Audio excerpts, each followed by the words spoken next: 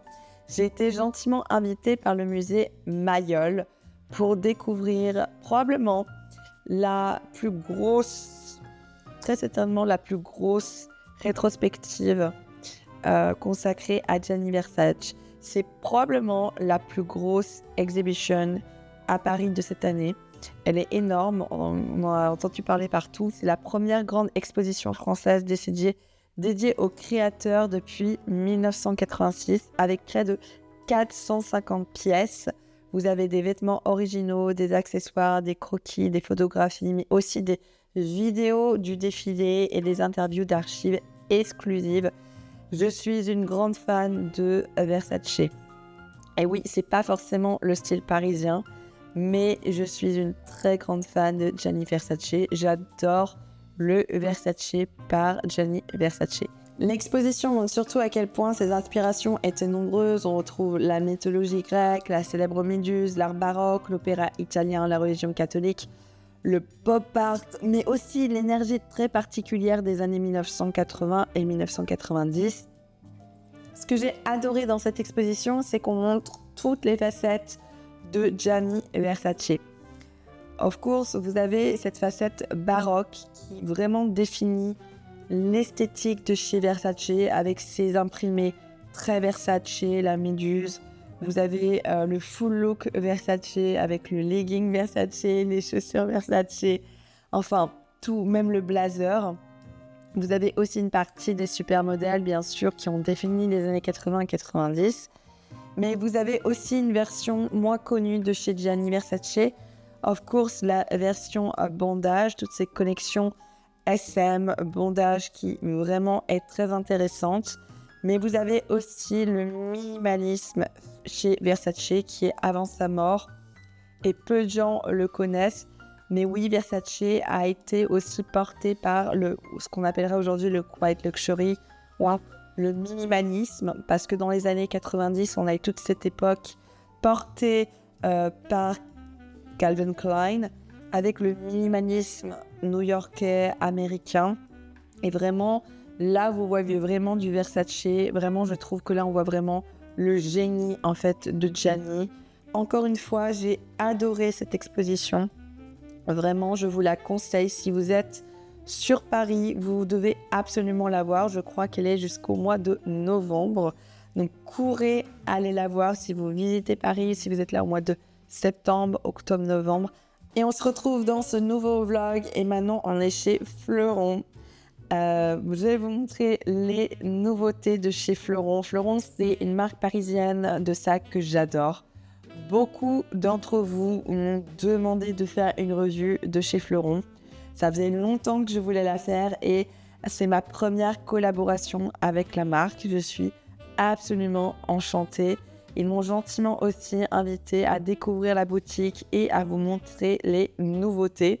Donc Fleuron, c'est une marque de maroquinerie parisienne. Les sacs sont faits en Italie avec cette esthétique du quiet luxury, très minimaliste et j'adore leur esthétique parisienne. On commence avec le Swan qui est vraiment le modèle phare de chez Fleuron. C'est je crois leur premier modèle qu'ils avaient lancé et c'est un best-seller. J'adore ce côté un peu très rond du Swan. On est sur un sac très minimaliste. Il n'y a pas de fioritures, il n'y a pas de clasp. Et j'adore, en fait, comme il s'imbrique. Je pense que c'est une toile de cuir qui est coupée d'une certaine manière. Et on a un seul patron qui vous donne cette forme un petit peu ronde, très sympathique, très féminine. Ce que j'adore avec le Swan, en fait, c'est non seulement le minimalisme, mais le fait aussi que vous pouvez le porter à la main et en shoulder strap. Il a une shoulder strap portée épaule et crossbody. Ce que j'aime aussi, c'est que vous pouvez l'accessoiriser. Chez Fleuron, vous avez les foulards. Et ce que j'adore chez eux, c'est que les foulards sont réversibles. Donc, quand vous achetez un foulard, vous avez un côté et l'autre côté, vous avez un autre motif, une autre couleur. Donc, pour un foulard, vous avez 2 en 1. J'adore ça. Et en fait, vous pouvez donc accessoriser. Vous pouvez attacher le foulard sur la hanche. C'est absolument magnifique. Le sac vient dans différents coloris. Ce que j'adore chez Fleuron, c'est que vous avez énormément de coloris. Regardez toutes les couleurs que vous avez. Vous avez du fuchsia au bleu. C'est vraiment le point fort de la marque et beaucoup d'entre vous me l'ont dit d'ailleurs. J'adore ça. Donc j'adore ce sac. Il est minimaliste, il est féminin, il est très très élégant. Le second, bien sûr, c'est l'Hortensia. C'est le modèle phare aussi. Et l'Hortensia, celui-là, vous ne pouvez pas le porter avec la hanche. Il est crossbody. Vous pouvez, bien sûr, ajuster le crossbody. Vous pouvez le porter à l'épaule comme un shoulder bag, crossbody, ou même à la main, je pense. Vous avez la version clutch. Je vais vous la montrer, c'est une nouveauté. Mais je l'adore. L'Hortensia, j'adore, c'est le clasp. Vraiment, le clasp est incroyable. Et je trouve ce sac absolument magnifique. J'ai pris l'Hortensia en beige. J'ai beaucoup hésité sur la couleur et beaucoup d'entre vous me demandent à chaque fois, Alice, quelle couleur je devrais choisir. Moi, je partirais sur quelque chose de sobre que vous pouvez porter, une couleur vraiment sobre, claire ou foncée en fait, quelque chose vraiment de neutre en fait, que vous êtes sûr de pouvoir porter avec beaucoup d'outfits. Et une fois que vous avez un neutre, vous pouvez aller sur un coloris peut-être un peu plus funky, plus funny. Mais pour un premier choix, je choisirais un neutre. Donc moi, je suis partie sur un beige très clair, un peu entre le nude et le rosé, qui est parfait pour l'été. Je l'adore ce sac. À l'intérieur, vous avez, comme vous pouvez le voir aussi, il est très fonctionnel, très pratique. Une nouveauté de chez Fleuron, c'est la clutch. Le Hortensia en clutch, et là, franchement, c'est un gros coup de cœur. Vraiment, je l'adore. J'adore la version clutch. Donc, c'est la clutch East-West. En fait, c'est la version shoulder bag. Donc, vous ne pouvez pas le porter en crossbody, c'est que en shoulder bag. Mais la hanche est réversible. La shoulder strap est réversible. Enfin, vous pouvez la détacher, pardon. Vous pouvez détacher la shoulder strap, vous pouvez l'enlever et vous pouvez le porter en clutch. Niveau couleur, j'ai un énorme coup de cœur pour la version Ice Blue. Ils appellent ça bleu glacier. Bleu glacé. Ice Blue en anglais. Et vraiment, j'ai adoré cette couleur. C'est un bleu presque Miami. C'est ma couleur favorite. C'est la couleur que j'aime le plus. C'est le bleu clair comme ça, le bleu Miami. C'est absolument, j'adore. Et pour l'été, c'est magnifique. Là, je suis en Grèce et je l'ai porté presque tout l'été. J'aimerais vous faire une revue de ces sacs. J'ai pas eu le temps avant de partir à Paris, mais il y a une vidéo qui va sortir sur les sacs, une collab au mois de septembre. Donc, n'hésitez pas à regarder toutes les vidéos qui vont sortir. Les nouveaux coloris pour le Swan, il faut absolument que je vous les donne. Donc, vous avez raisin, cappuccino, un yellow pâle, un bleu. C'est toutes ces couleurs-là. C'est des couleurs un peu automnales aussi et parfaites pour l'été. C'est les nouveaux coloris de chez Fleuron. Vraiment, absolument, j'adore. C'est magnifique. N'hésitez pas à aller en boutique. Vous avez aussi un espèce de vert. C'est pas un vert pistache, c'est un vert un peu plus foncé. Et pour finir, vous avez des nouveaux modèles comme ce sac, par exemple. C'est un nouveau East-West de chez Fleuron. Moi, je ne le connaissais pas du tout, ce modèle. C'est des modèles moins connus, mais qui sont vraiment très sympathiques. Donc, n'hésitez pas aussi à regarder les modèles qui sont un petit peu moins connus. Les coloris, tous les nouveaux coloris que je viens de vous montrer dans cette vidéo, qui sont absolument incroyables. Encore une fois, vraiment, Fleuron, n'hésitez pas à visiter la boutique qui est à Paris, Saint-Fiacre, rue de Saint-Fiacre. Vraiment magnifique. Et n'hésitez pas aussi à regarder la vidéo qui va sortir au mois de septembre, une collab exclusive avec Fleuron Paris. Et voilà, je finis ce premier vlog parisien. Vraiment, on a commencé, j'ai pleuré et là on s'arrête. Je suis happy, je suis contente. Napo va bien Et si vous ne savez pas où je suis actuellement en Grèce. Je passe quelques vacances cet été. J'ai décidé de faire quand même une pause. N'hésitez pas à vous abonner parce que ça va être très, très, très, très chargé dès le mois de septembre. Vraiment, la rentrée est extrêmement chargée. Il y aura beaucoup de vidéos sur plein de tendances parisiennes, des vlogs. C'est la vraie nouveauté de cette chaîne. Je vais commencer beaucoup plus de vlogs, vous montrer ce que je fais à Paris, ce que je ne fais pas à Paris, comment vit une Parisienne, est-ce que je cuisine pas. Donc n'oubliez pas de vous abonner et je vous souhaite de très très bonnes vacances. Allez, à bientôt et je vous adore.